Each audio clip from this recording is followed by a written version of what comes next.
melanjutkan bicara tentang kontrak, tetapi saya yakin Anda sudah sudah membaca handout-nya dan saya berharap saya tidak banyak omong, saya akan jelaskan segala sesuatu yang mungkin diperlukan. Ya, oleh karena itu kalau tidak maka kemudian nanti saya yang akan ganti bertanya untuk Anda jelaskan. Tetapi yang pasti saya tidak akan bicara banyak seperti pertemuan pertama dan kedua. Oke, Mas Mbak, silahkan. Apakah ada yang akan disampaikan terkait dengan handout yang sudah Anda baca?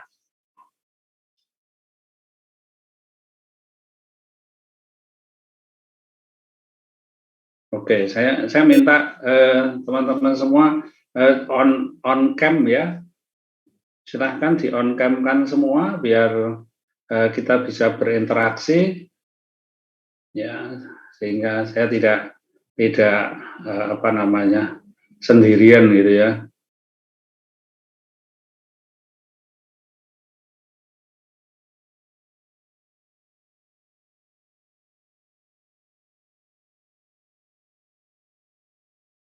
Silakan yang belum on cam, silakan on cam.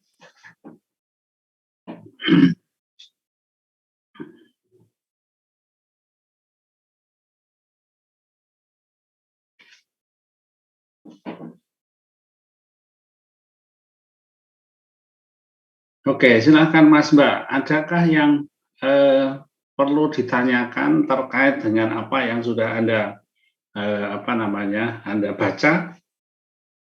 Hari ini kita akan selesaikan tentang kontrak sebagai dasar hubungan para pelaku bisnis satu terhadap yang lain, gitu ya. Jadi semua aktivitas bisnis hubungan antar pelaku itu kalau dari aspek hukum dasarnya adalah hubungan kontraktual. Dan kemarin kita sudah bicara tentang kontrak dan perjanjian itu apa sih konsekuensi kita menggunakan kata itu. Saudara Gusmi, Carlos, dan Anya, silakan on cam dulu. Ya, Sisilia.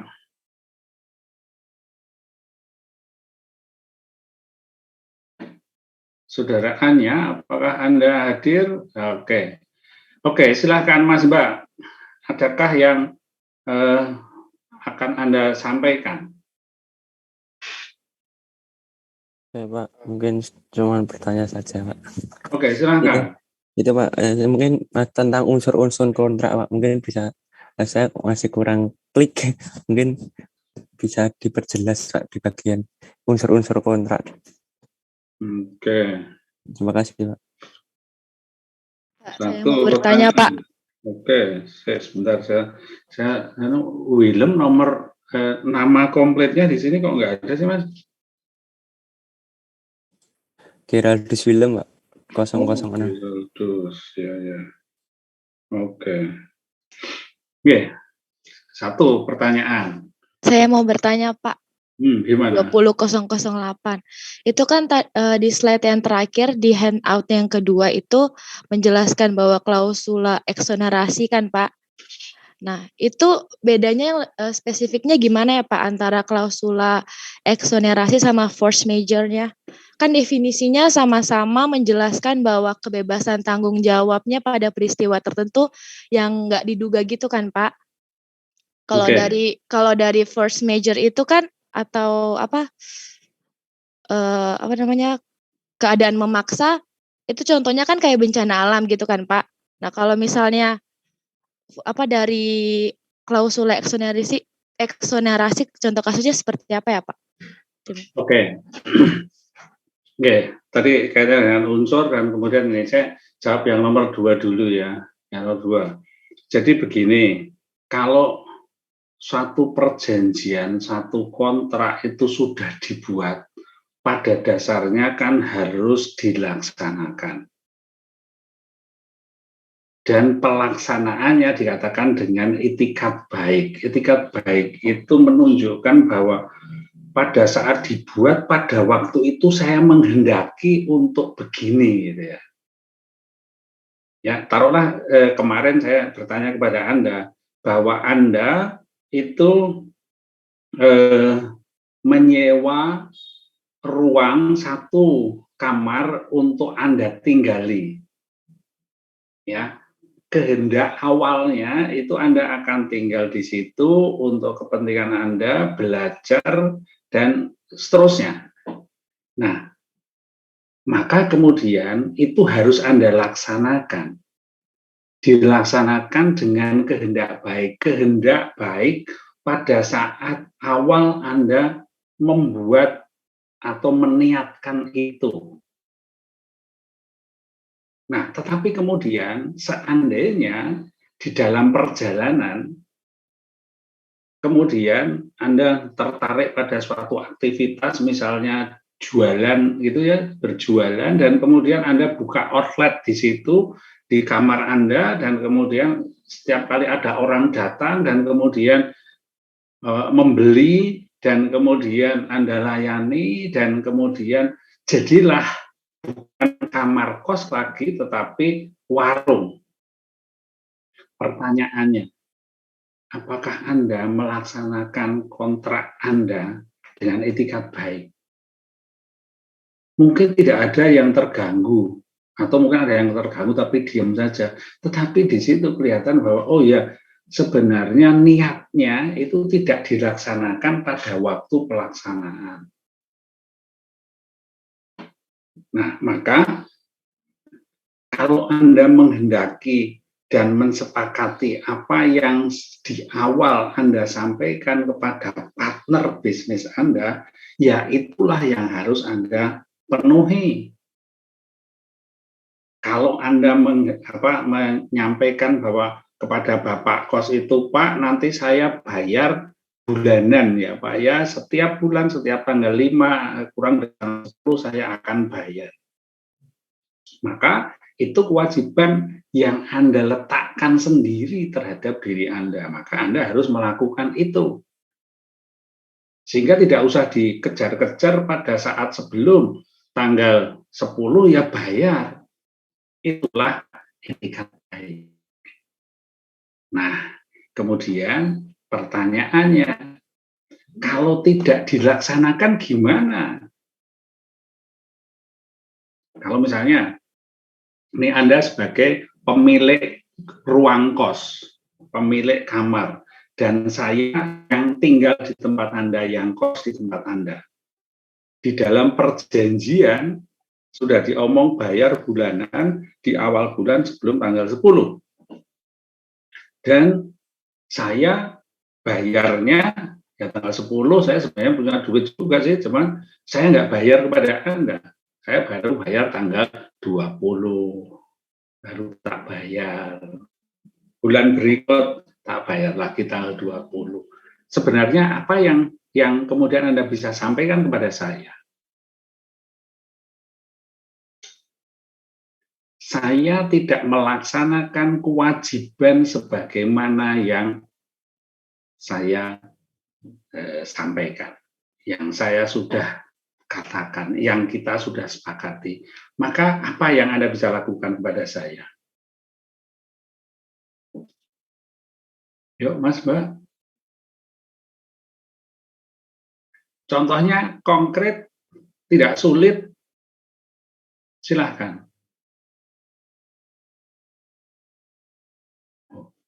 Diam semua. Mungkin menegur, Pak. Menegur Oke. Menegur. Karena itu kan nggak sesuai kesepakatan, Pak. Nah, itu mungkin langkah pertama menegur dulu, terus diajak berbicara dua arah, Pak. Karena alasannya apa, tidak tepat waktu. Oke, terima kasih Mas. Ada yang lain?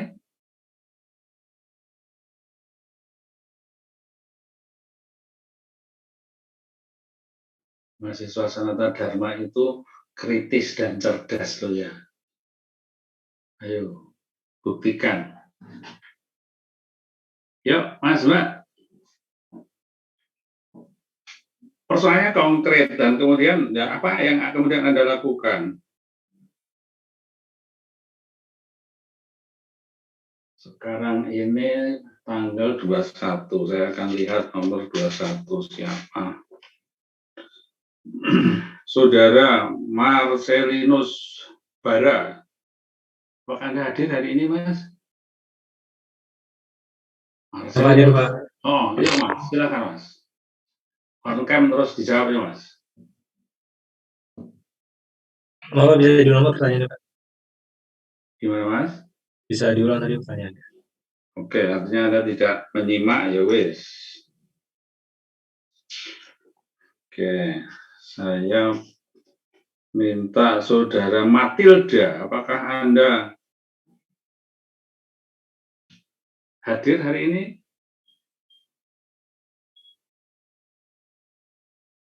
Saudara Matilda? Maaf Pak, saya keluar masuk Zoom Pak. Nggak kedengaran pertanyaan Pak. Oke, yang lain saja. Silakan Saudara Dias Noberta. Mungkin sama Pak tadi seperti Willem dengan cara menegur.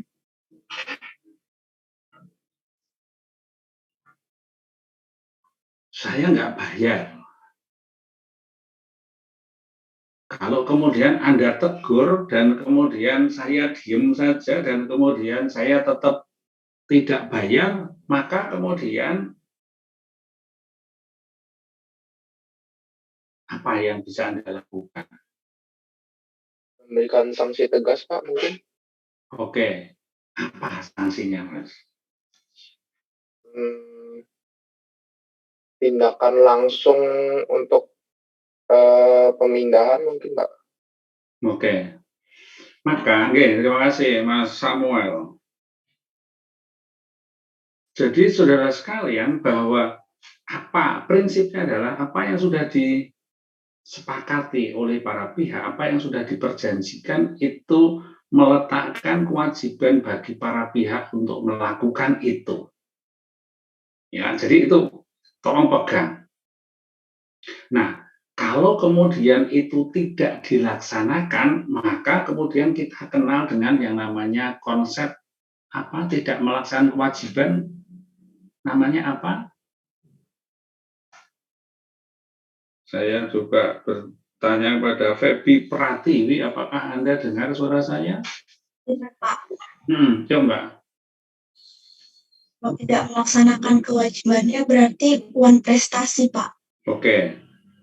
Tapi pertanyaan berikutnya, ya, atau saya coba highlight dulu bahwa perjanjian yang sudah mereka buat itu meletakkan kewajiban bagi mereka untuk melaksanakan sebagaimana yang sudah mereka perjanjikan. Itu saya rasa clear, ya, bahwa mereka wajib melaksanakan sebagaimana yang sudah mereka perjanjikan. Nah, tetapi di dalam praktek kehidupan bisnis, banyak juga yang kemudian tidak melaksanakan kewajiban sebagaimana yang sudah dilakukan, yang sudah disepakati dari awal. Nah, pertanyaannya kemudian, apa yang bisa dilakukan? Tadi secara konsep, kalau dia tidak melaksanakan kewajiban kontraktualnya, maka kita mengenal ada konsep yang namanya one prestasi. Ya, dia one prestasi. One prestasi itu apa?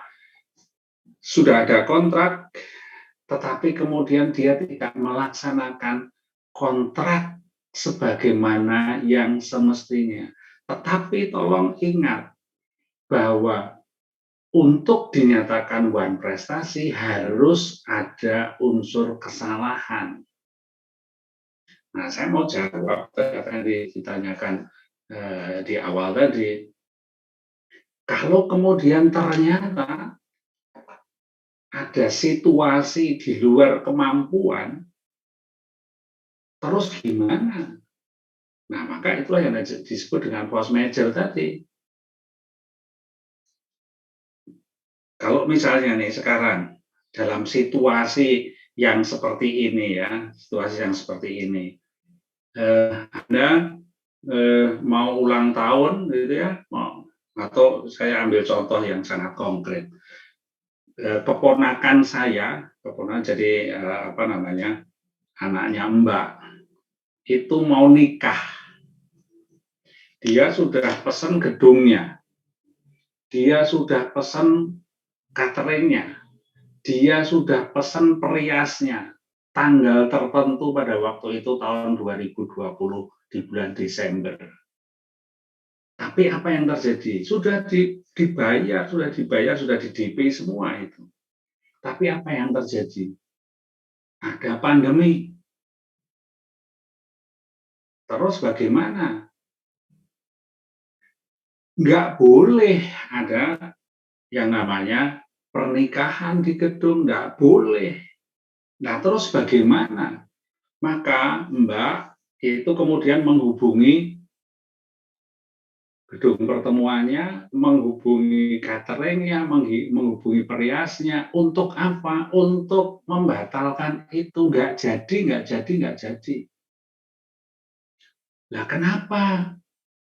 Karena ada sesuatu di luar kemampuan. Ada sesuatu yang memaksa dia tidak boleh melakukan itu. Nah, terus gimana? Ya sudah ditunda lagi, bahkan kemudian baru akhir tahun 2021 kemarin. Coba Anda bayangkan kalau itu tidak dalam suasana pandemi, maka kalau membatalkan gedung pertemuan, ya duitnya hilang. Tapi karena ini situasi seperti itu, maka kemudian ya sudah.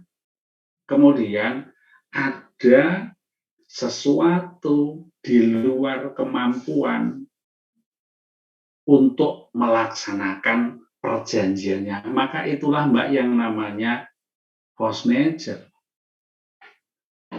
Saya tidak melaksanakan kewajiban saya, tetapi karena faktor di luar kemampuan. Ada faktor-faktor yang di luar kendali kita. Maka kemudian ya sudah, tidak terlaksana perjanjian itu, tetapi tidak ada etikat buruk, tidak ada unsur kesalahan. Tetapi karena ada faktor yang disebut dengan keadaan memaksa atau force majeure tadi. Contoh lain begitu banyak. Kalau misalnya ini pernah terjadi ada satu perusahaan penggemukan ayam, peternakan ayam di daerah sana timur Jogja, sebelah timur perbatasan dengan Klaten di sana. Di situ ada 25.000 ayam.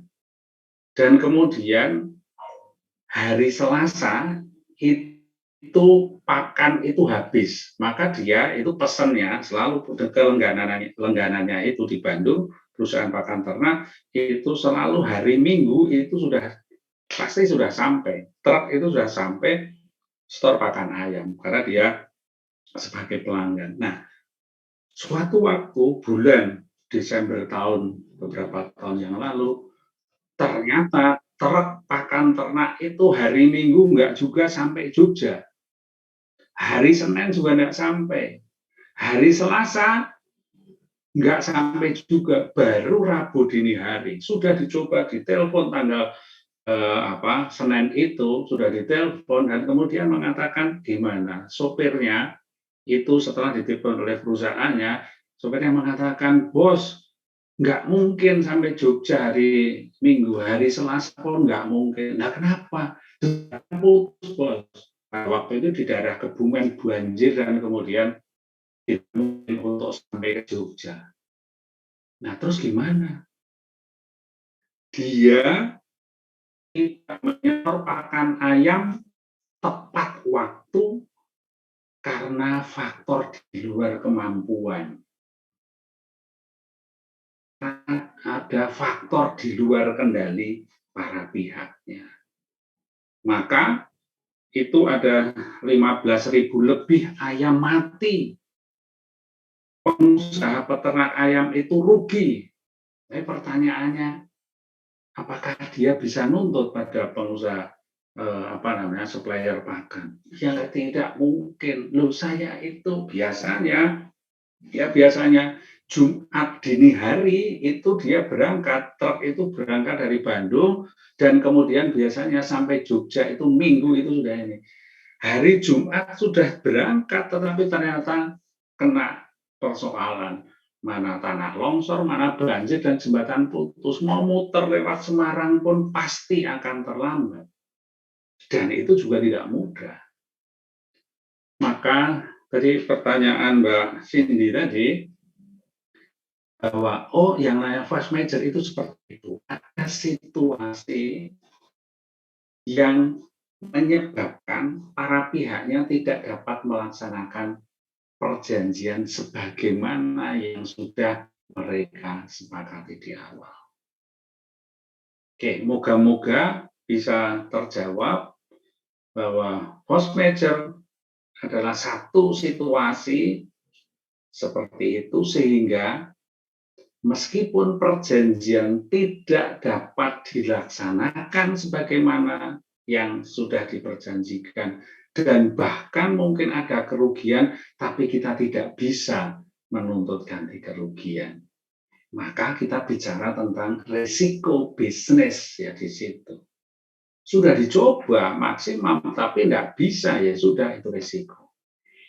Oke, itu yang pertama. Yang kedua tadi bicara tentang klausula eksonerasi. Konsepnya apa itu klausula eksonerasi? Saya bertanya pada saudara Hilga Angelina, apakah Anda dengar suara saya? Ya, Pak. Oh, oke, silakan, Mbak. Klausula eksonerasi itu apa? Jadi klausula eksonerasi itu klausula yang dibuat untuk membebaskan tanggung jawab kreditur dari risiko-risiko yang sebenarnya atau secara yuridik merupakan tanggung jawabnya. Dasarnya itu klausula eksonerasi itu berbeda dengan force major. Ya, jadi saya mencoba untuk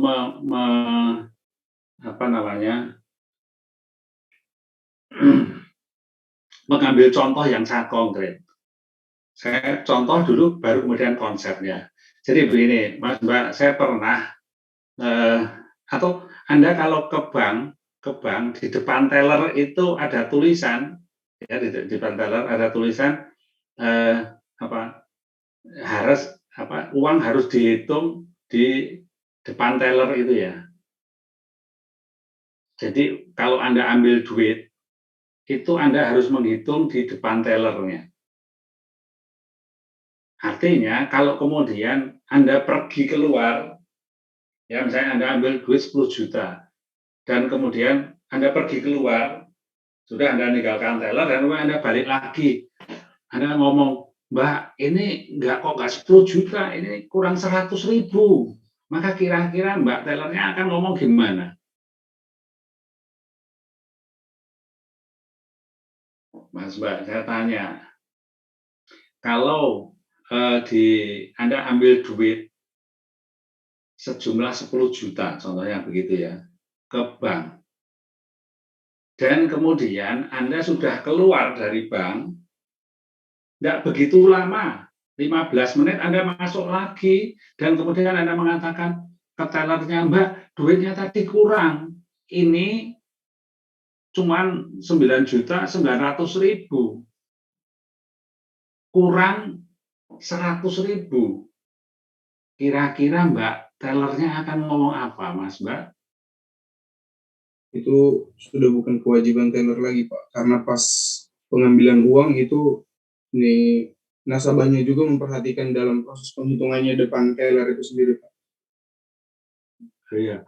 Tapi Mas Daniel dan Mas Raymond tolong di-on ya videonya ya. Iya, Pak. Oke, satu pendapat. Ini tadi yang ngomong siapa ya? Karena saya ada kewajiban untuk memberi tanda yang ngomong. Silahkan, siapa tadi, Mas Daniel atau Mas Raymond ya? Daniel, Pak.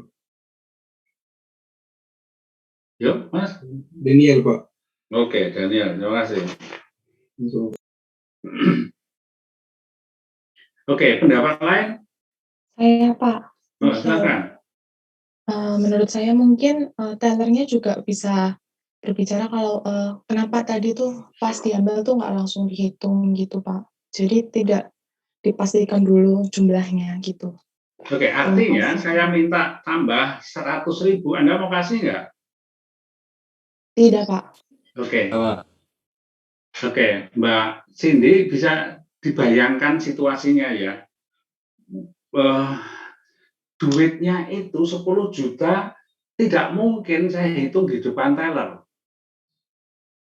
Dan mungkin betul kurang 100.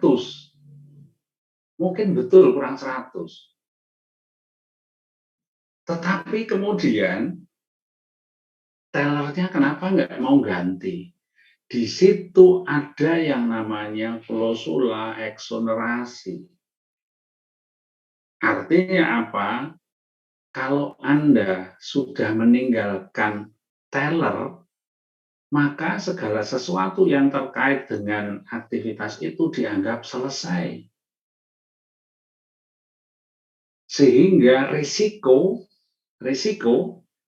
itu ya harus kita tanggung. Meskipun duitnya itu betul-betul kurang, tapi teller nggak wajib untuk mengganti. Tetapi kalau Anda hitung di depan tellernya dan ada kurang, maka tellernya pasti akan mengulangi dan ngitung, dan kalau kemudian betul kurang, dia akan nambah. Jadi, klausula eksonerasi itu contohnya itu, atau contoh yang lain lagi. Mas Mbak, kalau Anda beli handphone, coba Anda bayangkan, Anda ingat lagi, pada saat Anda beli handphone, engkohnya itu bilang, kalau Anda sudah ngomong, oh serinya ini, dan kemudian sudah dikasih kotaknya begitu, sudah kasih ini ya, Mas ya, Mbak ya, sudah ya, setuju ya, harganya segini ya, oh. Dan kemudian apa yang dia sampaikan? Dia itu kemudian akan minta izin, saya buka ya, kan gitu kan? Pasti ngomong begitu, saya buka ya. Dan kemudian saya bertanya kepada Anda, kenapa dia ngomong begitu? Saudara-saudara sekalian, di dalam hubungan antara pelaku penjual handphone itu dengan Anda, itu adalah barang itu dalam keadaan utuh tertutup. Nah, kalau Anda sudah menyetujui buka ya gitu, dan kemudian dibuka, dan misalnya ada yang tidak berfungsi, maka kira-kira gimana? Mau diganti nggak sama si engkohnya itu? Pasti tidak. Engkohnya akan ngirim ke dealernya. Untuk apa? Untuk diberesin sama dealer. Loh kok bisa? Ya, itulah klausula eksonerasi. Loh ini kan barang yang dari awal ya, tetapi posisi dia itu hanya sekadar sebagai sebagai penyalur, bukan yang bertanggung jawab atas produk. Tanggung jawab atas produk itu kepada si pihak pabriknya atau distributornya. Sebenarnya kalau itu tidak berfungsi, kita sebenarnya bisa minta, tetapi dia nggak mau. Ini adalah Anda sudah terima, saya buka begini, kalau ada sesuatu yang tidak beres di situ, itu sudah resiko kita. Oke, contoh yang lain lagi. kalau Anda beli laptop dan kemudian di toko sudah Anda coba banyak hal gitu, dan kemudian ternyata ada yang tidak berfungsi. Kira-kira Anda bisa nuntut atau tidak? Prinsip dasarnya dia harus bertanggung jawab. Tapi seringkali dia mengabaikan itu, kemudian dia kirim, bukan tokonya yang nanggung, tetapi kemudian harus dikirim ke sana, ke dealernya atau ke kantor cabang yang ada di kota itu. Artinya apa? Bahwa para pihak mestinya bertanggung jawab atas objeknya, tetapi seringkali kemudian dia mengalihkan risiko itu kepada si pihak lain, pihak partnernya. Contoh yang paling sederhana sekali, kalau di dalam nota, misalnya penjualan barang yang sudah dibeli tidak dapat ditukar kembali, itu contoh yang sangat konkret. Loh, barang yang sudah dibeli tidak bisa ditukar, loh kok bisa? Ya dia pelaku bisnis, pengusaha itu dia tidak mau bertanggung jawab terhadap risiko yang terjadi itu. Maka itulah yang disebut klausula eksonerasi. Sebenarnya menjadi tanggung jawab dia, tapi kemudian dialihkan kepada pihak lain. Itu Mbak Cindy, moga-moga bisa ditangkap. Baik Pak, terima kasih Pak. Oke, ngomong Mas William tadi saya jadi lupa. Apa tadi pertanyaannya Mas? Terus ya Pak, untuk pertanyaan yang saya tadi itu Pak, terkait unsur-unsur yang ada dalam kontrak. Ya Pak, Oke, saya akan mencoba melihat dulu tentang keabsahan ya, tentang keabsahan dulu. Mas Mbak, saya bertanya kepada Anda sekarang, sepakat itu apa? Syarat yang pertama sepakat kan ya, sepakat itu apa? Dua pihak setuju Pak. Oke, saya bertanya kepada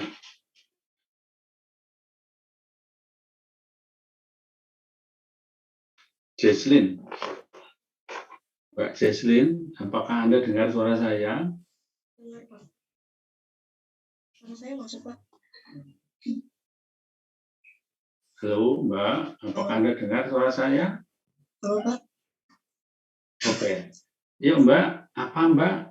Maksudnya ya? Sepakat menurut saya itu antara kedua belah pihak itu sependapat dalam melakukan hubungan kerjasama.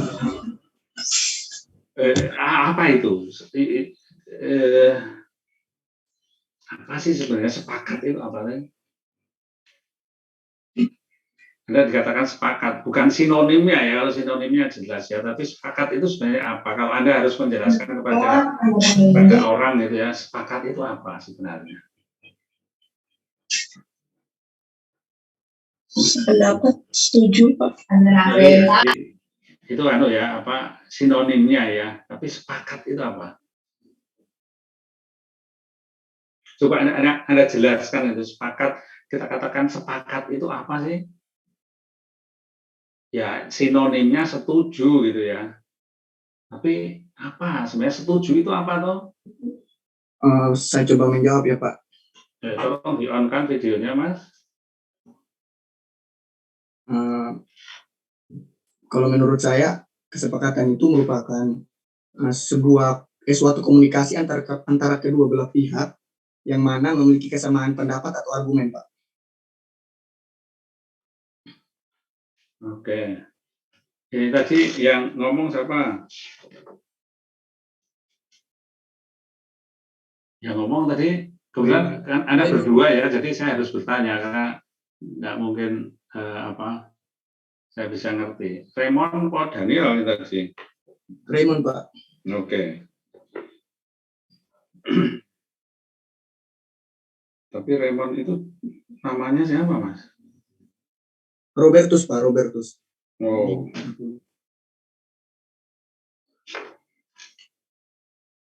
Mbak Mas, kalau misalnya saya mau jual HP ini ya, saya mau jual HP saya. Jadi kalau konsepnya itu setuju itu sama gitu ya, kehendaknya sama. Kalau misalnya ini saya mau jual HP ini, harganya 1 juta saja. Maka siapa yang mau? Kalau Anda mau apa pertanyaan saya?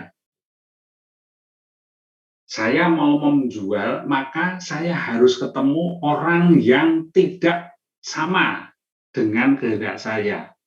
Saya punya kehendak untuk menjual, maka saya harus ketemu dengan orang yang kehendaknya membeli, kan gitu. Berarti ini tidak sama, tapi sesuai.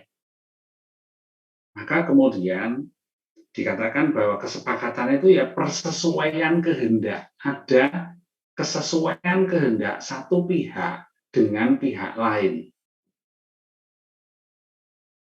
Nah, maka kemudian di dalam perjanjian kita katakan ya harus ada sepakat, ada persesuaian kehendak. Apa yang saya kehendaki, demikian juga Anda kehendaki. Kalau saya mau menjual, maka Anda menghendaki untuk membeli.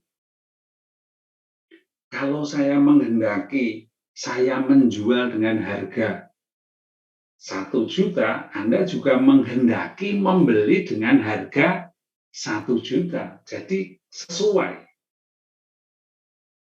Nah, maka kemudian itulah persesuaian kehendak.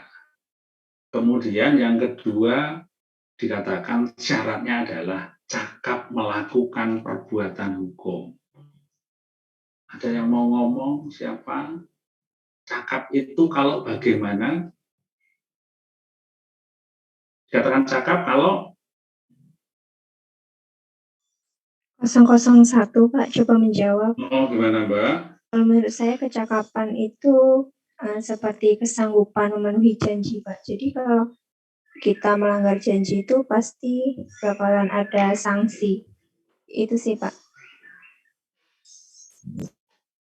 Oke, coba yang lain kapan dikatakan cakap? Pak, jika kita bisa, Pak. Oke, silakan Sasa. Ya, terima kasih Pak. Kalau menurut saya itu cakap itu adalah mempunyai kemampuan dan kepandaian untuk mengerjakan sesuatu atau melakukan sesuatu. Oke. Terima kasih. Oke, tolong baca di handout-nya kapan dikatakan cakap? Saya mau mencoba menjawab Pak. Oke, silahkan. Baik Pak, jadi ada dua. Yang pertama itu cakap kalau sebagai manusia. Kita tuh dianggap cakap jika kita sudah dewasa atau tidak dalam pengawasan lagi dan dapat bertindak sendiri. Lalu yang kedua, cakap di dalam sebuah instansi. Jadi itu instansi atau badan hukum. Jadi dianggap cakap jika memperoleh izin dari instansi yang berwenang. Itu Pak, terima kasih. Oke. Ya. Cakap melakukan perbuatan hukum itu sebagai syarat untuk dikatakan kalau membuat kontrak itu sah. Jadi syarat keabsahan itu menjadi penting. Nah, kapan dikatakan cakap melakukan perbuatan hukum? Karena subjek hukum itu ada dua macam, orang perorangan dan badan hukum, maka kalau orang perorangan dikatakan cakap melakukan perbuatan hukum itu kalau dia sudah cukup umur, dia sudah dinyatakan dewasa, maka dia tidak dikatakan cakap melakukan perbuatan hukum. Nah, kalau subjeknya itu badan hukum, maka dikatakan cakap melakukan perbuatan, dibolehkan melakukan perbuatan hukum kalau dia sudah mendapatkan izin. Nah, saya bertanya kepada Anda, Mas, Mbak, saya bertanya kepada Anda, orang atau suatu perusahaan, ya perusahaan, itu dikatakan dia melakukan penyelundupan. Orang dikatakan melakukan penyelundupan. Nah, tetapi juga ada satu badan hukum, suatu PT, suatu perusahaan yang melakukan importasi. Dia sebagai importer. Saya bertanya pada Anda, Mas, Mbak, apa sih bedanya? Melakukan penyelundupan dan importasi itu esensinya perbuatannya sama, yaitu memasukkan barang dari wilayah kepabeanan asing ke wilayah kepabeanan Indonesia. Memasukkan barang itu esensinya dari kepabeanan asing ke kepabeanan Indonesia. Nah, sekarang kenapa dia dikatakan sebagai importer dan perusahaan yang lain dikatakan sebagai penyelundup? Kan sama-sama memasukkan barang dari wilayah kepabeanan asing ke wilayah kepabeanan Indonesia. Apa bedanya, Mas, Mbak? Izin, legalitas. Siapa yang mau omong? Apa bedanya? Ya, esensinya sama, tapi apa bedanya? Saya coba minta tolong Saudara Teresia Ratri, apakah Anda dengar suara saya, Mbak? Dengar, Pak. Ya, Mbak. Apa bedanya? Tadi jelas kan? Sebenarnya sama esensinya, tapi bedanya apa?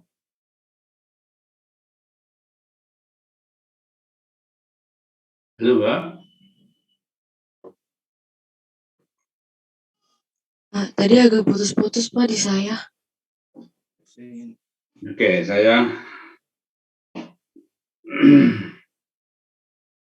ya memang seperti itulah yang terjadi ya, Saudara Yohanes Farel.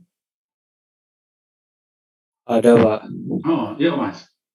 Jadi kalau menurut saya itu seperti kata dasarnya ya, penyelundupan kan dari kata selundup.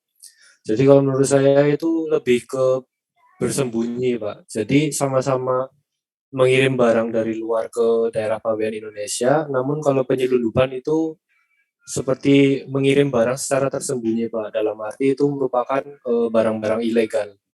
Jadi menurut saya perbedaannya di situ, Pak. Ya, tapi kenapa dia bersembunyi gitu loh? Karena itu merupakan suatu barang yang tidak seharusnya berada atau dikirim ke Indonesia menurut peraturan, Pak. Ada juga barang-barang yang boleh, tetapi tadi bicara tentang apa bedanya orang melakukan penyelundupan dan importasi kan gitu, karena persamaannya jelas itu. Mungkin karena tidak ada izin juga, Pak. Itu yang penting. Ya, itu yang penting. Dikatakan dia sebagai penyelundup karena dia melakukan perbuatan tanpa izin. Kalau perbuatan memasukkan barang itu ke wilayah kepabeanan Indonesia dengan izin, maka dia dikatakan dia melakukan impor. Jelas, Mas Yohanes ya, bahwa bedanya itu ada izin atau tidak ada izin. Maka di sini kecakapan berbuat itu dikatakan ada kalau ada izin. Contoh yang lain lagi, ini yang Kalau Anda katakan bahwa ini ada investasi, tapi ada investasi bodong. Kenapa dikatakan investasi bodong? Dilakukan oleh perusahaan yang tidak memperoleh izin dari OJK. Artinya apa? Legalitas perbuatan itu kalau badan hukum diperlukan izin, dan itulah syarat kecakapan. Poin yang menjadi penting pada saat nanti Anda melakukan aktivitas bisnis, Anda berpraktek dalam dunia bisnis, maka kalau Anda mau berpartner, Anda mau bikin kontrak, Anda harus lihat dia itu kantongi izin atau tidak. Karena apa? Anda bisa bayangkan kalau misalnya, oh ini Anda butuh misalnya alat-alat medis gitu ya, alat-alat medis. Tapi kemudian Anda berpartner dengan perusahaan, tapi perusahaannya Anda cek, dia punya izin impor enggak? Oh ternyata enggak punya izin. Maka kemudian Anda dikatakan sebagai melakukan penadahan barang selundupan. Tapi kalau Anda periksa dia punya izin, enggak ada, dia punya izin sebagai pengimpor produk-produk farmasi, maka ya sudah clear kita. Oke, jadi yang kedua contohnya itu. Yang ketiga adalah bicara tentang objek. Harus hal tertentu, mereka mensepakati sesuatu hal tertentu. Mas nih ada produk handphone baru. Kalau China itu sudah 6G ya. Kalau kita itu 3G atau 4G atau 5G, taruhlah kita akan yang 5G saja, yang 5G. Dan kemudian speknya sudah dikasih ini. Barangnya belum ada. Pertanyaannya, oh dia membuka pre-order. Pertanyaannya, boleh atau tidak sih yang kayak begitu? Prinsip dasarnya adalah kalau Anda mensepakati sesuatu, membuat kontrak harus jelas apa objeknya. Produknya tidak harus ada, tetapi sudah ditentukan. Ya, ini dalam bursa komoditi sangat banyak terjadi dalam bursa komoditi. Bursa komoditi itu barang yang diperjualbelikan adalah barang yang belum ada, tapi speknya sudah ada. Ya, kalau misalnya Indonesia mengekspor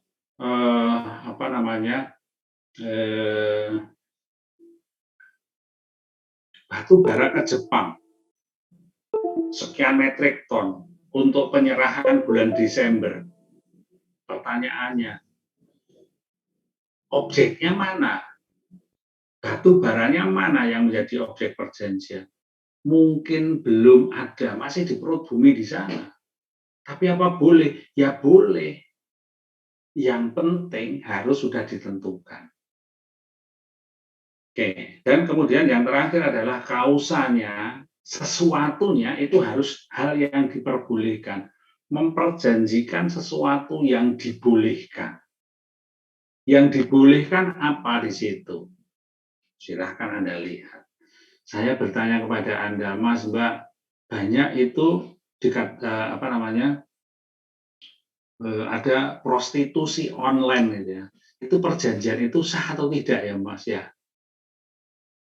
Ada pelaku prostitusi online bertanya kepada orang bahwa ini perjanjian saya dengan si pelanggan saya ini sebenarnya sah atau tidak. Coba Anda bayangkan objeknya, objek yang mereka perjanjikan itu sah atau tidak, itu yang akan menentukan. Kalau itu dibolehkan oleh aturan hukum, maka dikatakan sah. Tapi kalau yang mereka perjanjikan sesuatu yang tidak dibolehkan oleh hukum, maka perjanjian itu tidak sah. Oke. 4 syarat sahnya perjanjian, silahkan kalau ada sesuatu yang perlu diomong. Silahkan kalau ada tentang syarat sahnya perjanjian.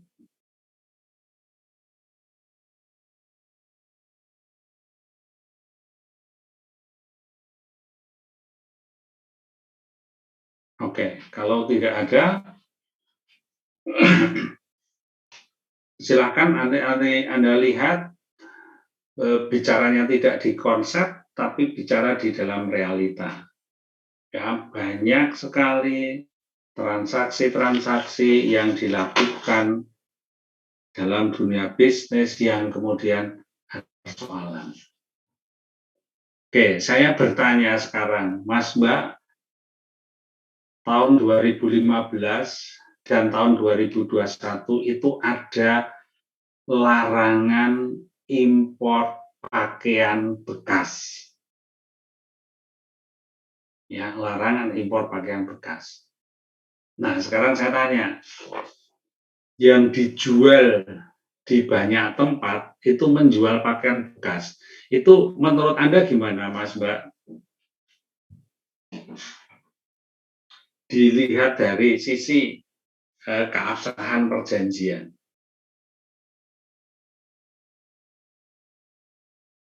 Silahkan.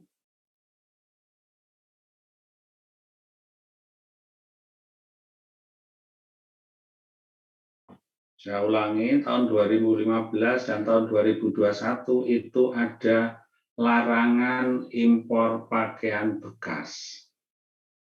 Nyatanya banyak loh yang dijual di pinggir-pinggir jalan itu, pakaian bekas dari Korea, pakaian bekas dari mana, enggak tahu. Pertanyaan saya, coba Anda analisis kaitannya dengan itu. Gimana menurut pendapat Anda? Saya bertanya kepada Valentina Stella, apakah Anda dengar suara saya? Dengar, Pak. Oke, yuk Mbak, silakan Mbak. Tadi di saya putus-putus, Pak. Ya wes. Kalau ada yang putus-putus, tolong interupsi ya, interupsi dan kemudian Pak minta diulang karena saya tidak dengar gitu ya. Jadi saya nggak mau lagi kalau ditanya kemudian suaranya putus-putus karena itu sebenarnya modus saya tahu gitu ya, saya tahu. Tapi harapan saya sebenarnya ya semuanya baik, tapi ternyata tidak banyak yang bisa diharapkan. Oke, Saudara Maria Yusiana Dias, apakah Anda dengar suara saya?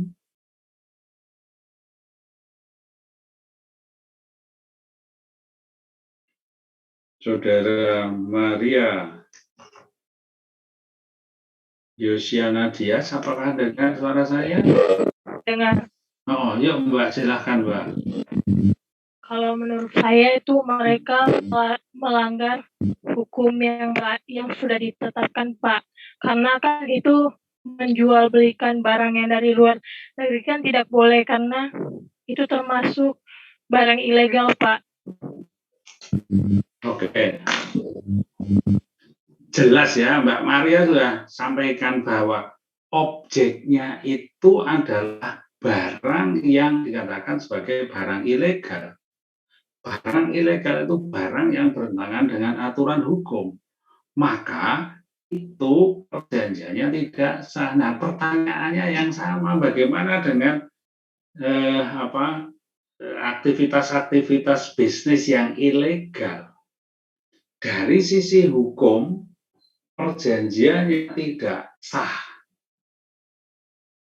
Nah, kalau tidak sah, maka kemudian tidak dapat dituntut. Maka ini nanti kalau Anda melakukan suatu aktivitas bisnis, tolong pahami ini. Ya, tadi terkait dengan subjek diperlukan adanya aspek legalitas. Kalau partner Anda itu sebagai perusahaan, maka dia kantongi izin atau tidak. Itu yang penting. Dan tentang syarat objektifnya, objeknya itu bertentangan dengan aturan, bertentangan dengan ketertiban umum atau tidak, bertentangan dengan kesusilaan atau tidak. Kalau ya, maka ini juga menyebabkan tidak sah. Kalau tidak sah, maka konsekuensinya apa? Tidak dapat dituntut. Kalaupun kita sudah keluar duit, ya sudah, maka menjadi hilang. Oleh karena itu, silakan Anda hati-hati untuk melihat kontrak. Oke, jadi syarat sahnya perjanjian 4 itu.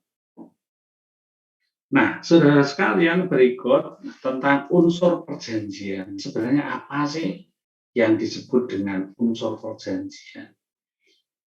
Bahwa sebenarnya ini sangat teoritis sekali ya, tetapi intinya begini Mas, bahwa kalau ada satu hal yang sebenarnya apa yang menjadi pokok atau apa sih yang menjadi isi perjanjian, maka itulah yang disebut dengan esensi dari kontrak itu. Jadi kalau misalnya nih, tadi kalau Anda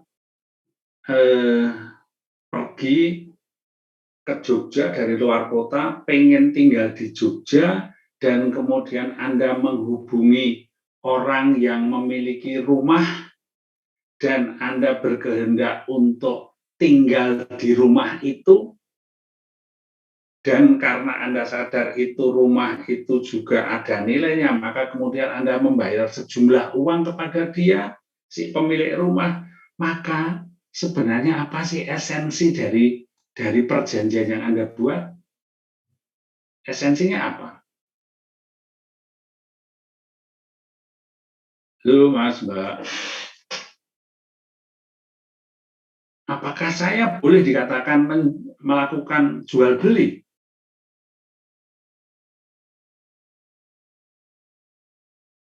Halo?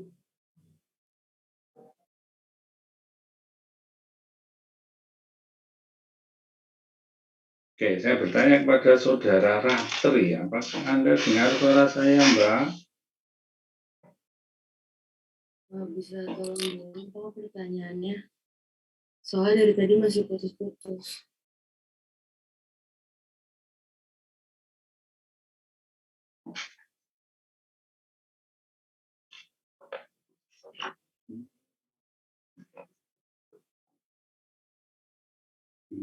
Oke, saya coba Saudara Dominika, apakah Anda dengar suara saya?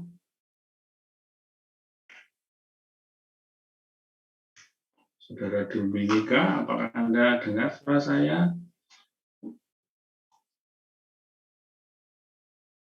Apakah Anda hadir?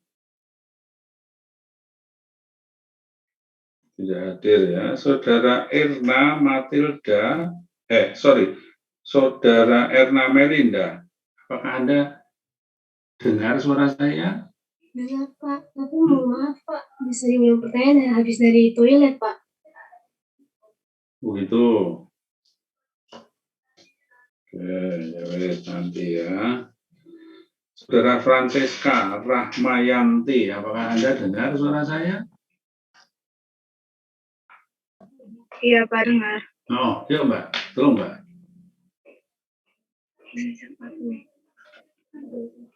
Kalau menurut saya yang menjadi esensinya itu harga Pak.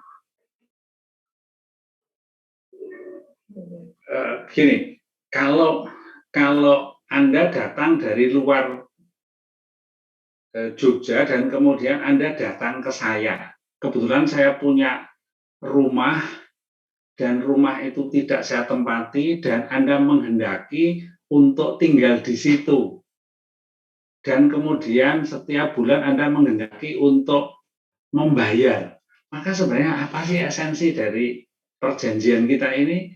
esensi hubungan kita itu sebenarnya mau apa sih? Anda mau apa sih? Mau beli kah? Menurut saya mau kontrak, Pak. Gimana, Mbak?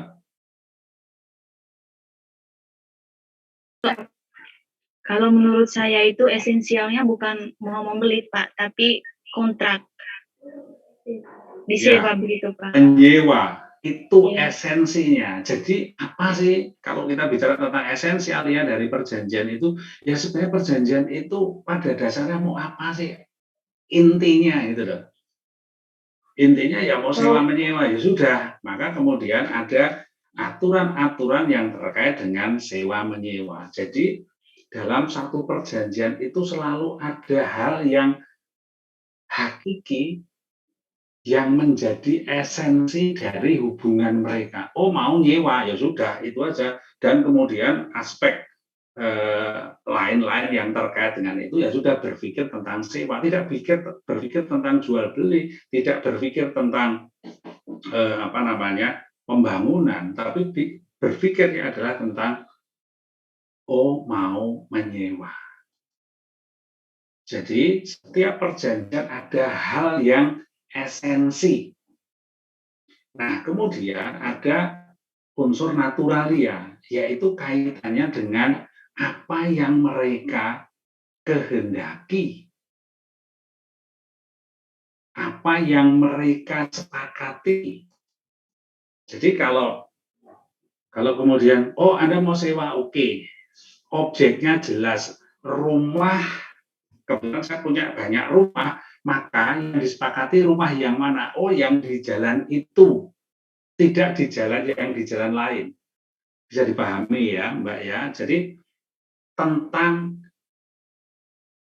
sewa menyewa esensinya, tetapi yang mereka sepakati adalah kalau misalnya saya punya banyak rumah, maka kemudian yang Anda kehendaki itu adalah yang itu, yang di jalan X, bukan yang di jalan Y.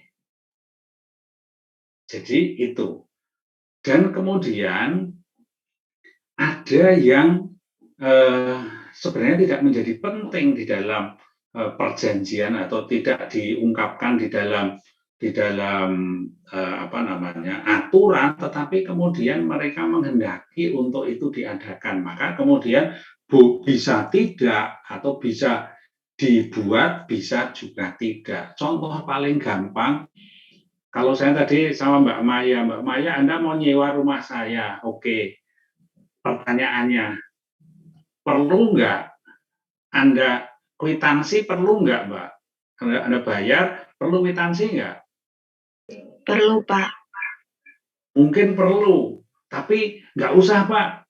Yang penting bukti transfernya saya simpan dan saya kirim ke Bapak. Ini bukti transfernya. Artinya bukti transfer itu sudah sebagai satu hal yang membuktikan kalau Anda membayar kepada saya. Ini loh buktinya, bukti transfer.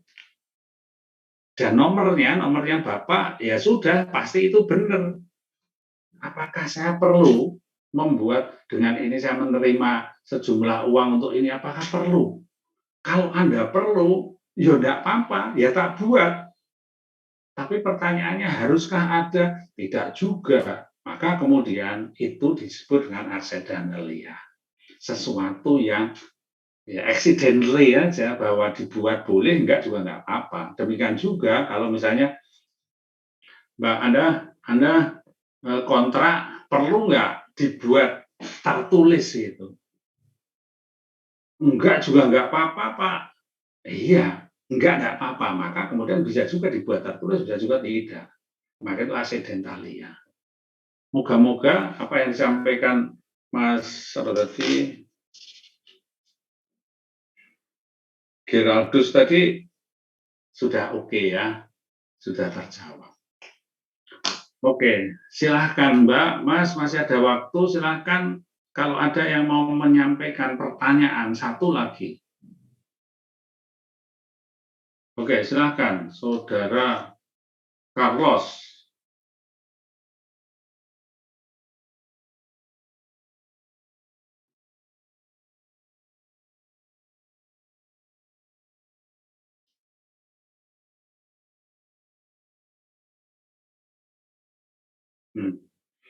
Oke.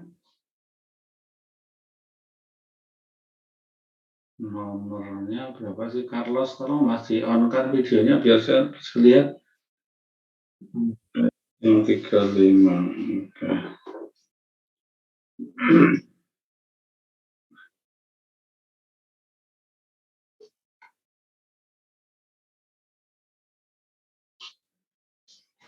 Oke, jadi begini, Mas Mbak, bahwa amandemen yang namanya kontrak itu pada intinya adalah harus dilaksanakan sebagaimana yang seharusnya. Ya, jadi apa yang seharusnya? Apa yang sudah dinyatakan sebagai disepakati, maka harus dilaksanakan sebagaimana yang sudah disepakati. Tapi pertanyaannya, kalau kemudian ada perubahan-perubahan, kalau ada situasi di mana kemudian ada perubahan, maka orang boleh melakukan yang namanya amandemen. Intinya adalah bahwa amandemen itu mengubah dan mereka sepakati. Contoh yang paling mudah, kalau misalnya nih, kita kuliah jam 9, dan kemudian misalnya kita sudah atau misalnya di suatu hari saya ada keperluan dan kemudian kita sepakati diubah hari Sabtu jam 9. Misalnya begitu. Dan kemudian ternyata Sabtu jam 9 kelas Anda ada acara mendadak wajib mengikuti ini. Dan kemudian apa yang Anda lakukan? Yang Anda lakukan adalah kemudian Anda mengontak saya, Pak, begini, atau misalnya saya yang ada acara, Mas, Mbak, karena begini, terpaksa saya tidak bisa mengganti kuliah Sabtu jam 9. Saya minta diundur 1 jam. Dan kemudian Anda setuju, maka itulah yang namanya amandemen. Ya, apa yang sudah disepakati, kemudian disepakati ulang. Tapi Anda bisa bayangkan kalau saya tidak melakukan amandemen, saya ada acara sampai jam 10, tapi saya diam saja, dan kemudian saya baru nongol jam 10, maka apa yang Anda katakan? Maka saya lakukan apa, Mas, Mbak?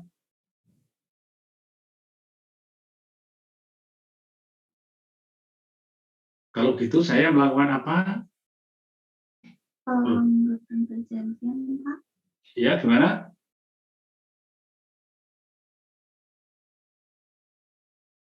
Saya tidak datang jam 9, tapi saya jam 10 datang. Mestinya saya bisa kontak Anda melakukan amandemen, kan gitu kan?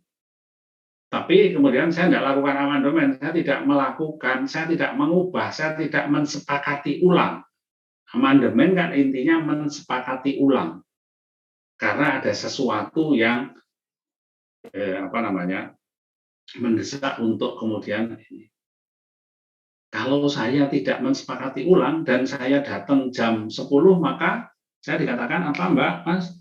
One prestasi, Pak. Ya, tidak melaksanakan kewajiban tepat waktu masuk kategori one prestasi. Meskipun kemudian kalau bicara tentang waktu, kalau telat 1 jam prestasi nggak sih, Mas, Mbak? Iya, Pak. Sangat tergantung gitu ya. Kalau misalnya tak bayar tanggal, misalnya ini kontrak sewa menyewa tadi, tak bayar tanggal sekarang tanggal 21. Artinya apa? Ya 21 itu. Artinya 21 jam 10, 11, 12, 13 atau sampai tengah malam tidak ada masalah. Itu seringkali ada hal yang mesti fleksibel untuk melihat apakah itu dari sisi waktu wan prestasi atau tidak.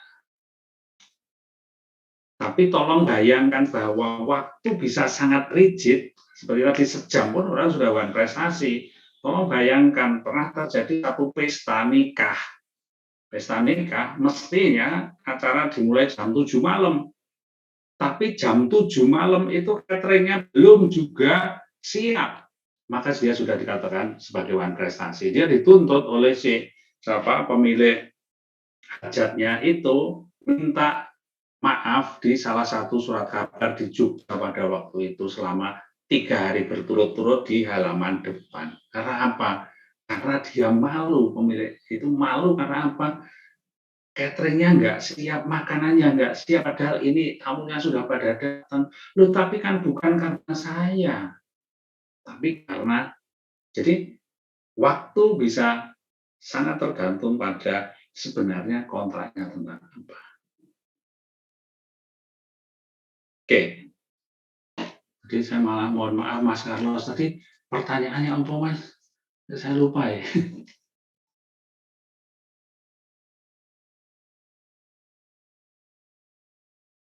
Itu terkait dengan apa Mas ya?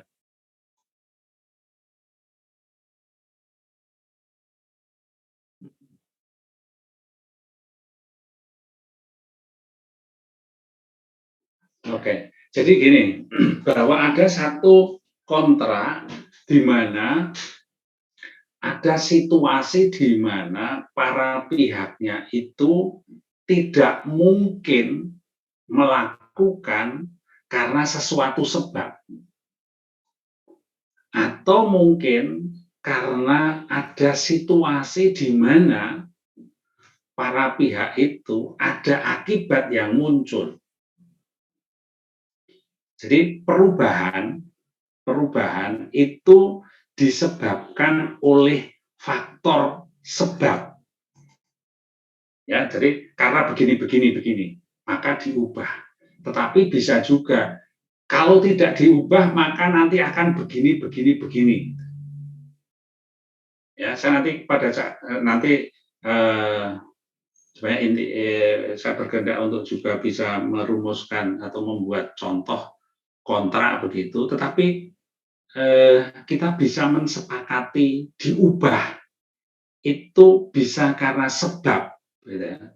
Karena begini maka saya ubah, bisa diikuti Mas ya.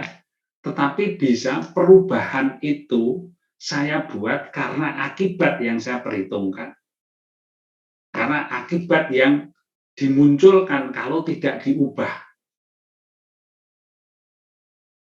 Jadi kalau misalnya ini ada kita mau mengundang seorang artis untuk manggung di kota kita. Anda sebagai IO misalnya. Kalau situasi sekarang ini kita mengajukan perubahan, kalau di Jogja ini PPKM 3 itu faktor sebab atau faktor akibat yang kita perhitungkan. Kita minta ditunda karena faktor sebab atau faktor akibat. Faktor sebab, Pak. Bapak. Bisa karena sebab, karena PPKM, tapi bisa juga karena akibat. Nanti kalau ini kita gelar, ada konsekuensi yang bisa muncul. Jadi mengubah sesuatu itu bisa karena ada faktor yang mendahului, tetapi bisa juga karena faktor akibat yang mungkin muncul. Nanti kita lihat di kontrak, ya nanti ke depan kita akan bicara tentang itu. Oke, Mas Carlos sementara begitu ya, Mas Mbak sementara begitu ya, sesuai dengan apa yang sudah kita sepakati. Hari ini kita akan ada kuis, silahkan Anda buka di WA saja, di WA grup, saya akan kirimkan linknya untuk bisa masuk ke Google Form sehingga secara cepat bisa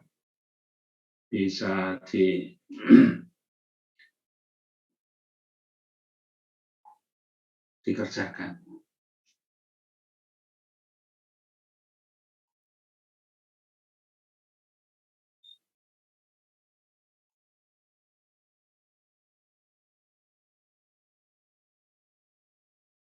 Sudah, Mas, Mbak? Sudah, Pak. Sudah, Pak. Oke, ini dalam waktu 30 detik, ini hanya checkpoint ya, sekitar 30 detik itu akan berganti soalnya, dan kemudian Anda langsung klik saja.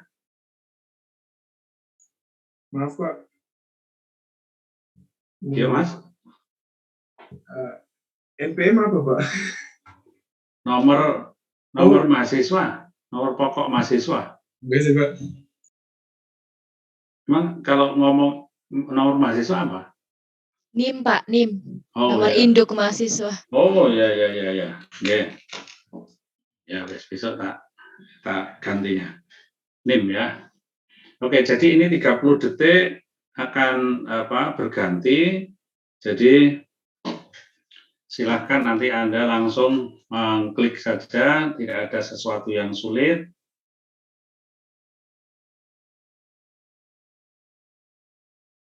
Maaf Pak, ini pertanyaannya di mana ya Pak? Kok tulisannya cuma pertanyaan satu? Ya, sudah terlihat? Sudah Pak.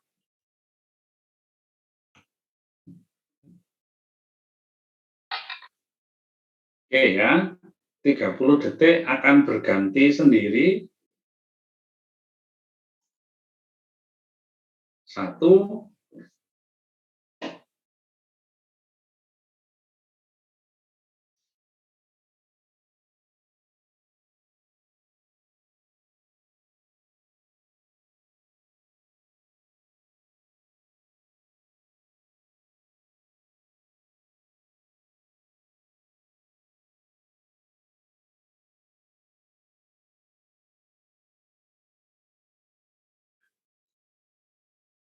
2.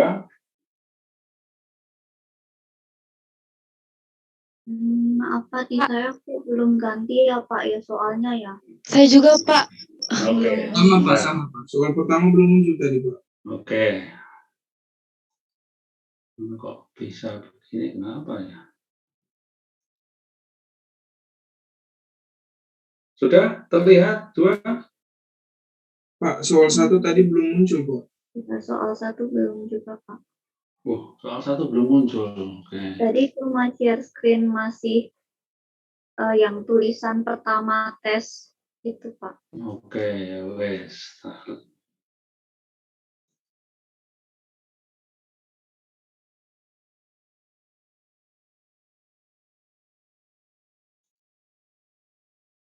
Sudah terlihat, Mbak, Mas? Sudah, Pak. Oke.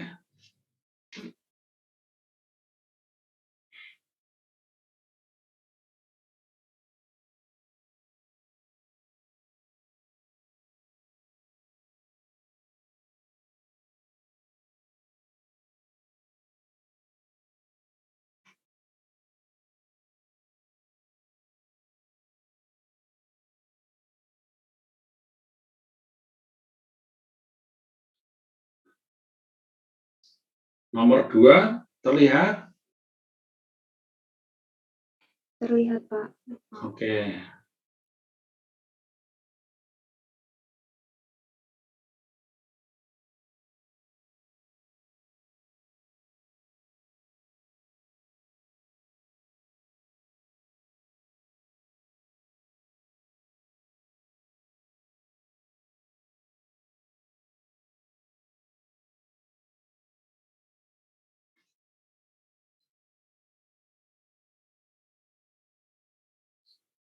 Tiga.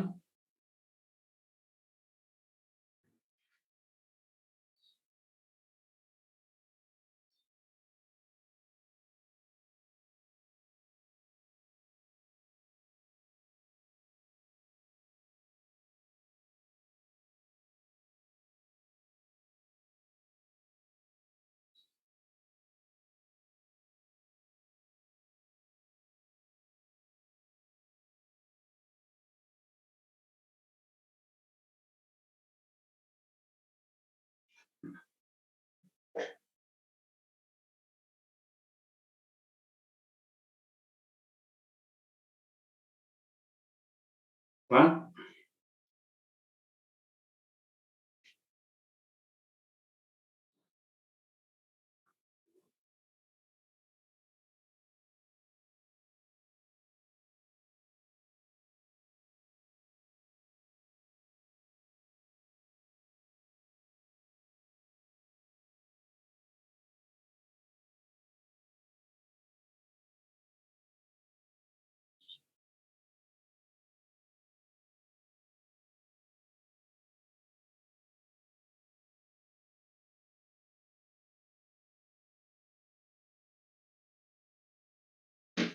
Lima.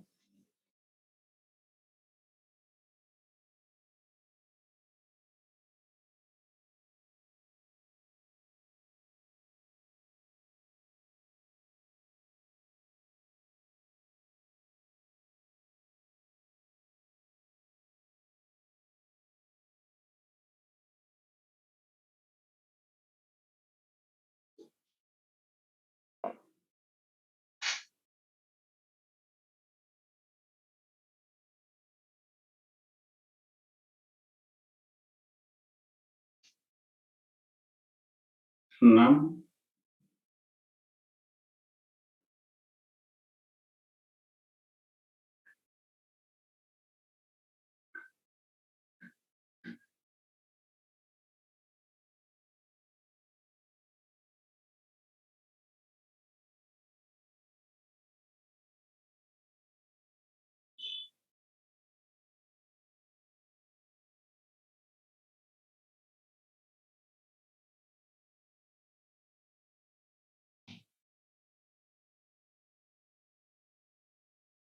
Tujuh.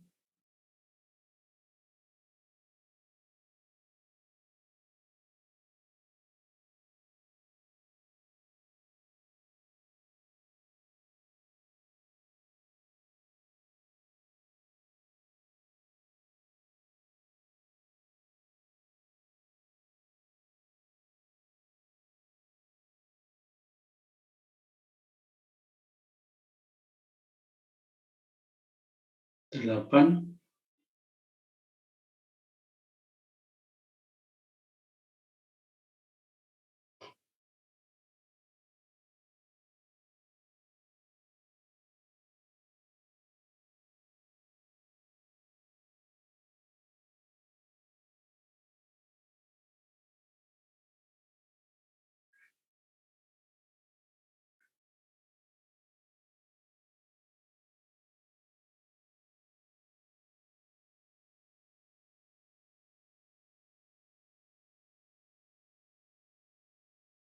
Sembilan.